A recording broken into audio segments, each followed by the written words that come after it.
Dakman Productions, and welcome to Conahey Rail. So, you guys like the shirt that I'm wearing? This shirt is on my Dakman Productions Teespring store. I'll put a link in the description of this video. I have other shirts as well that you can pick from. That's to help support my channel and going to these train shows and doing projects as well. Mainly train shows, because it's very expensive to go to a train show. My average cost is about $75 between gas and tolls. But at any rate, this video was requested by some viewers. I did some weathering on a locomotive and a passenger car that were donated to the channel for a scrapyard that I plan on building, and I will make a video on that. But before I get to that point, I wanted to do this video because, well, before I got to that, I looked at my layout and I'm like, wow, it's been a long time since I've done any kind of updates to my layout. I'm either at the train show or I'm buying something new and just running and enjoying it. So I looked at my layout and I'm like, you know what? It's about time that I weathered the rails. Because I'm always showing different trains on my video, but the rails have not been weathered yet. Now, I started my layout in 2015. So we're now 11 years later. Also, I had viewers want me to talk about the track I'm using and why. So I'm going to call this video Weathering Track and Track Work, something along the lines of that. Or an update on weathering and my talk about track or track discussion, something along the lines of that. But at any rate, so I had questions or requests as well.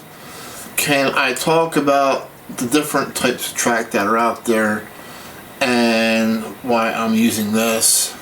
Now, I am using Gargray's Phantom Track. Now, originally in 2015, I wanted to go with Atlas. So what's the difference between Atlas O and Gargray's? Well, Atlas O track is a solid rail and it uses joiners instead of pins. The Gargray's track is more or less a hollow type of track and it uses pins. Well, unfortunately, after I decided to go with Atlas O, I went to my hobby shops only to find out that something went down with Atlas at the time. I don't know if they lost a manufacturer over there overseas, but something happened along the lines where all their track was on super back order. So I went with my backup plan with Gargray's because I remember my friend had built his layout with Gargray's. Now, in a way, I'm kind of glad that I did use Gargray's because with a hollow rail, it seems to be a little bit more easier to work with. I also like the look at the Phantom track, you know, where the center rail is black oxidized. The advantage to Atlas O, though, is if you wanted to build an outdoor O-gauge layout, you could do that with Atlas O. And yes, there are people who have outdoor O-gauge layouts. Henning's Trains had one for like 10 years outside. And the Atlas O track held up very well outside. They just would go out there with like a homemade brush or sandpaper on a broomstick. They would go around and clean it, and pretty much the trains turn them on and they would go all day long. The biggest combination people recommend is Gargray's track and Ross switches. Well, at the time I was building my layout, or starting it in 2015, I wanted to save as much money as I could for trains. So I decided to use Gargray's switches.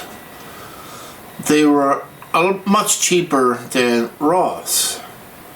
Now, I will say this, by far, Ross switches are the best. I'm not knocking them. It's just that the price, even back then, basically put me out of the market, and I decided to take a chance with Gargreaves.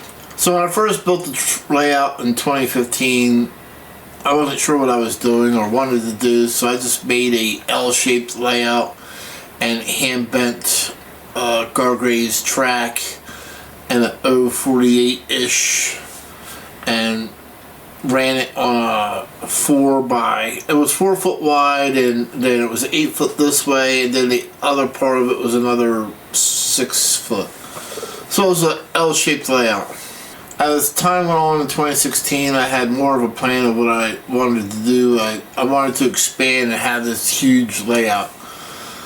And when I went to look on the Lionel's website, I seen like most of the stuff that I wanted was supposed to run on 054. So blindly, I built the layout using all 054 curves. Later on, I found out that it was a fairy tale that most of this stuff would run on 054. Such as the 86-foot high-cube boxcars. So I updated the layout once again. This time around I went with 072 on the outside and left the 054 on the inside. So when I built my yard and all that stuff, that was all done with either 072 or the number 6 switches. And I gotta tell you, they were pretty good. They were all manual switches, which is what I wanted because I like to be hands-on. So how well has those switches held up from 2016 to 2026? We're 10 years into this. Well, I gotta say, the Gargreaves switches held up really well. I've only had one issue with one switch where the little screw wasn't tightened from the factory, must have been, and it worked its way out of the rail, and then the rail would no longer switch with the throw. So I just had to pull that switch out, flip it back up, I found a screw, put it back in with a little bit of Loctite, and I was good to go, put it back in and installed it. So I have every Gargreaves switch that I installed in 2016 still on the layout to this day. I mean, I've heard so many stories about, you know, Ross is the best, which I know that they are. I've seen the quality. I've been to the trade shows. I looked at them in person. So I said, well, as the Gargreaves switches fail and I can't fix them, then I will replace them with a Ross. But it's like almost twice the price to do so. So I saved a ton of money up front by doing it this way. Will they last another 10 years? I don't know. Who knows? Maybe they will. But I have no plans on replacing all my switches with Ross anytime soon, especially what they cost now. There is a plan that I do want to replace one Gargreaves switch, not because it's not working correctly, but because I want to make the one switch a remote switch, because it's not easy to get to throw it by hand or manually anymore. So I do want to go with a Ross type switch for my remote switch. And I'll make a separate video on that, and I'll call it my first Ross switch. Now there's other track out there besides Atlas O and Gargreaves. Now I notice most of the clubs out there use Gargreaves track, and I think it's because it's a lot easier to move and put together with pins than it is with rail joiners, I believe. I do notice the ones that do have Atlas O track, and from the constant moving around from traveling, they have to go behind the track rail joiners with a screwdriver and a hammer and tighten up the rails. Ross also makes track as well. For those who don't want to cut track or ballast track, you have MTH Real Tracks out there, and you have Lionel Fast Track. For those who like traditional track, I believe Menards might be the only one making the tubular track now. Now, I don't want to give you any kind of reviews or my thoughts on the Menards track, Real Tracks, or the Lionel Fast track, because I never used it, so I can't honestly give you any kind of feedback, and I'd rather not go off of what I see on the internet. Now, I built my layout using all Gargrace Flex Track, so if I needed to maneuver around something, I could bend it. The curves are done with pre-bent track. Now, later on, I did end up updating my layout one more time after I found out running 40 and 50 car trains, even on 072, could be a little bit overwhelming. I don't know if it's because of the way it's designed, but I did notice that 072 with long trains, the cars are starting to pull off the track. So I went to 080 outside and 072 inside. Now, what I use is a Dremel tool. You know, the tool that's meant for doing cutting holes in drywall for your sockets and electrical light switches and stuff like that. 1/8 inch. And I use these little tiny wheels right here to do cutting with. This set was off of Amazon. It's called Fix It Fast Cutoff Wheel. Comes with the even comes with the arbor in the kit.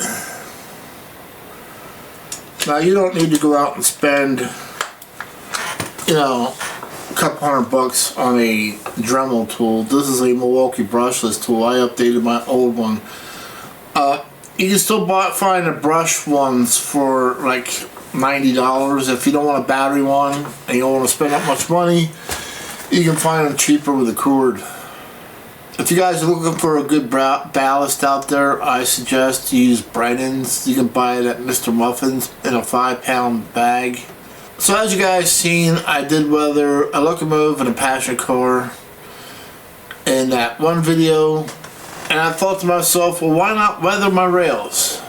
Alright, so let me show you guys the weathering on the rails that I did. And I did weather one other car that was donated to me by Matt over there at the Valley High Railers. He donated a MTH Conrail coil car, and I just now had the time to do something with it. So I'll show you that as well, show you where I'm at with the track, and we'll go from there. So let's go. Alright, so here we go. I'm going to use my cell phone because it's going to be easier to use for this video. But you can see the weathering that I have done so far. I mean, it's not all done. And here is the coil car that I did. You'll notice that I did the trucks, white rust, the coupler, dark rust, the handrails, light rust.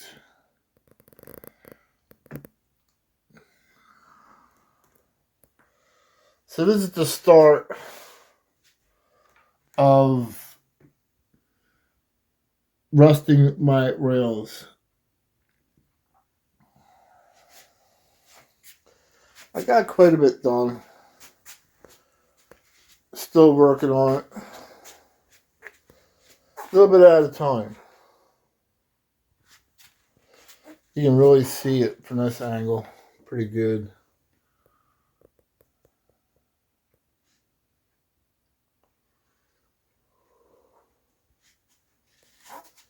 Alright, so once again, I'm using the AK Crusted Rust, the Dark Rust. There is a member of a group goes by the name of Mike Bike. He recommended, after this, going back over it with an Olay black paint to tone it down a little bit. So I may do that later. I want to concentrate on at least getting the rusted part done. At the same time, I pretty much bought a brush that fits inside the rail, and I'll go along like this.